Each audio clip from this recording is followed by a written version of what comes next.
Hello and welcome to the online training module on data protection.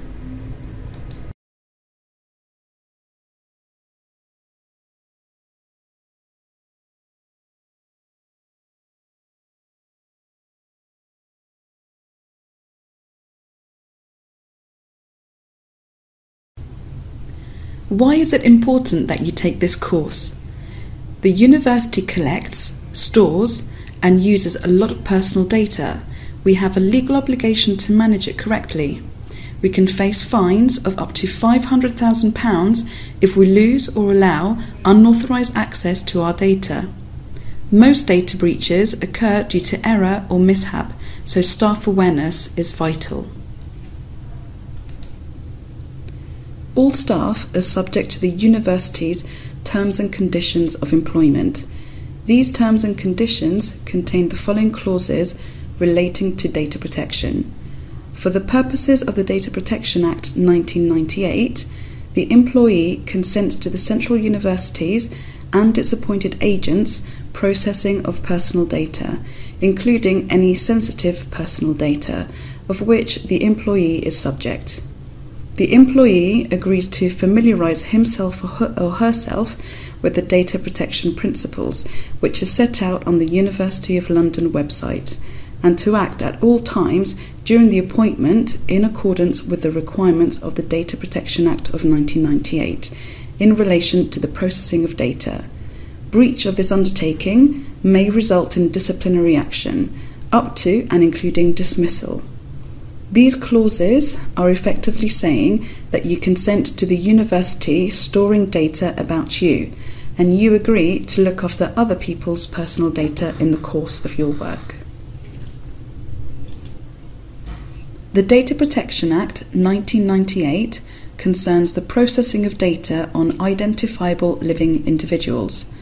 As an organisation that collects and stores personal data, the university is subject to the Data Protection Act. We are required to register as a data controller with the Information Commissioner.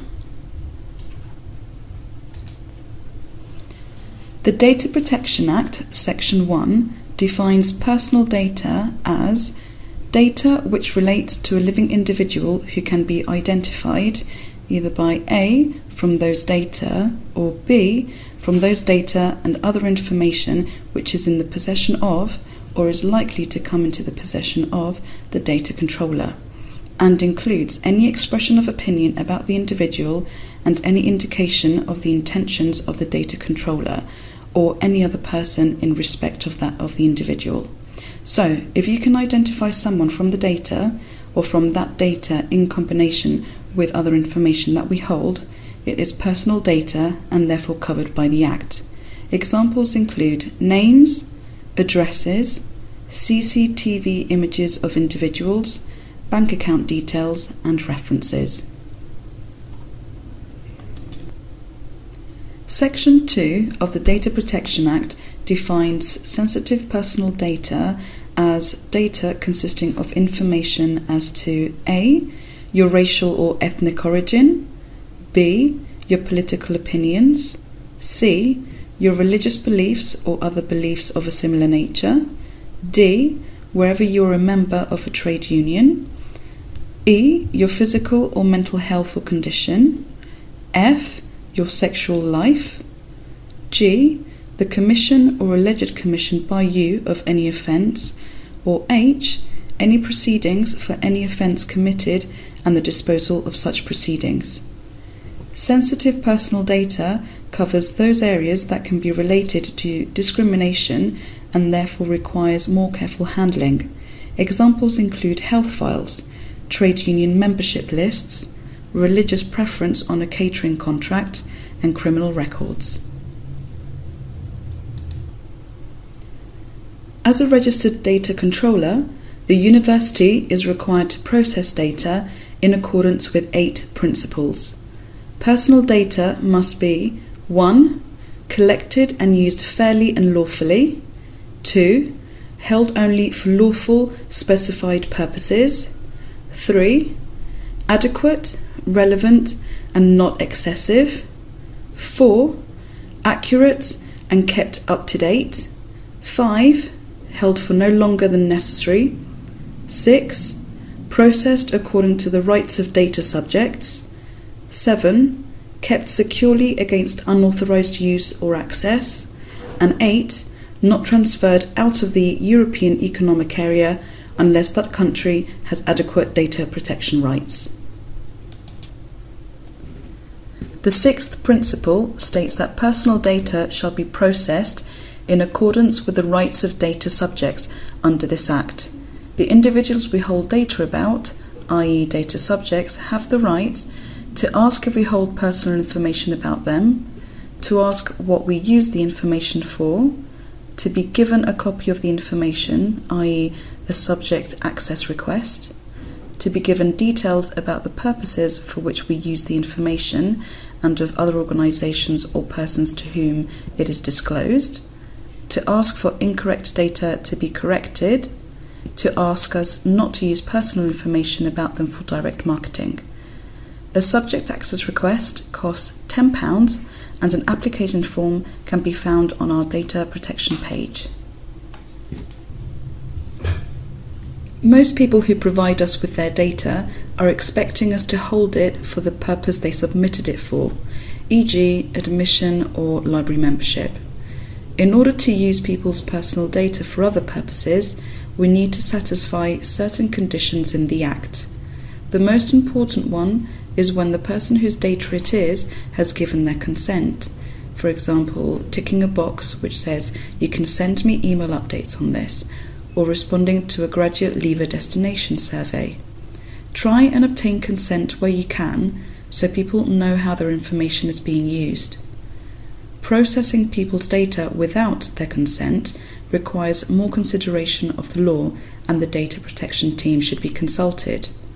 Reasons include legal proceedings, the detection of fraud, or payment of tax and use in anonymized statistics or research. Contact the data protection team at data.protection@london.ac.uk. The following are some bad habits that can lead to a breach of data protection. Have you ever done any of these things? Don't leave personal data on desks or on screens in sight of those unauthorized to see it. Do put papers in drawers or lock your computer screen if you leave your desk. Don't carry personal data on laptops. These are easily lost or at risk of theft when travelling outside the office.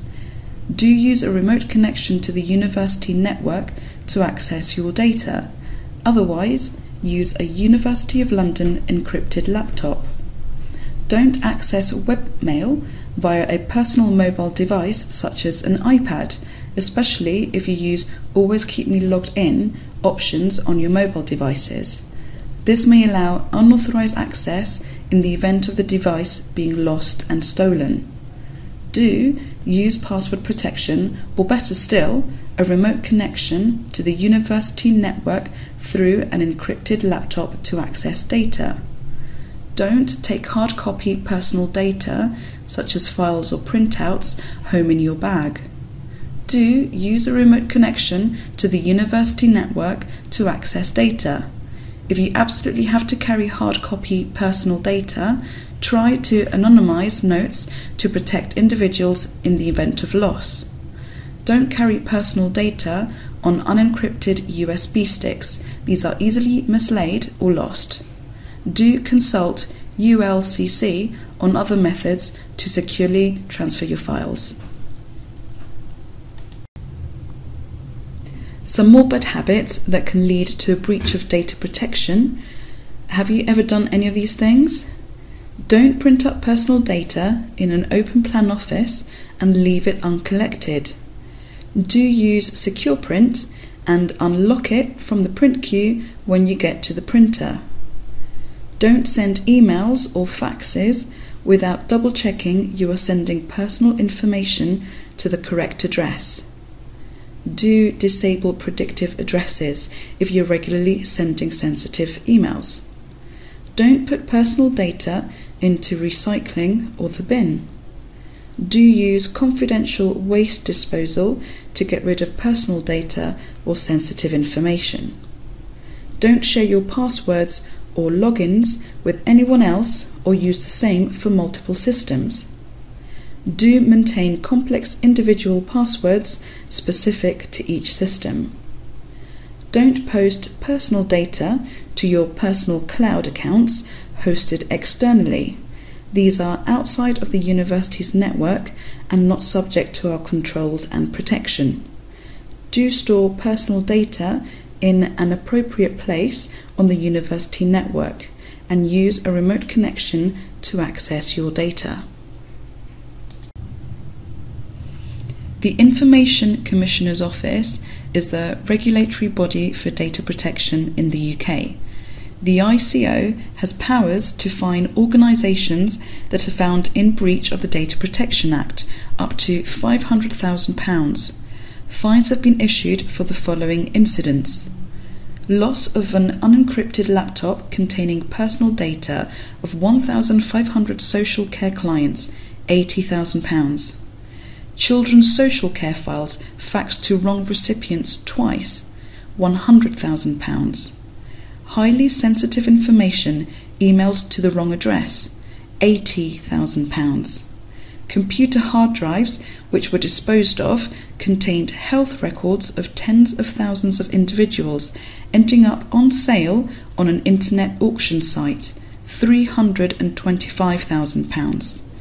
Sensitive information relating to 15 vulnerable young people stolen from an employee's home, £70,000. Patient health records left in cabinets in an abandoned building, £225,000. If you have had the following: a bank account, a council tax account, a driver's license, a Facebook login, medical records, then this is your legislation as well, not just the public. As well as thinking of what you need to do as an employee, always think that someone else is handling your data or records. Think how you would like them to act. To complete the course, take 2 minutes to do our Data Protection Act quiz.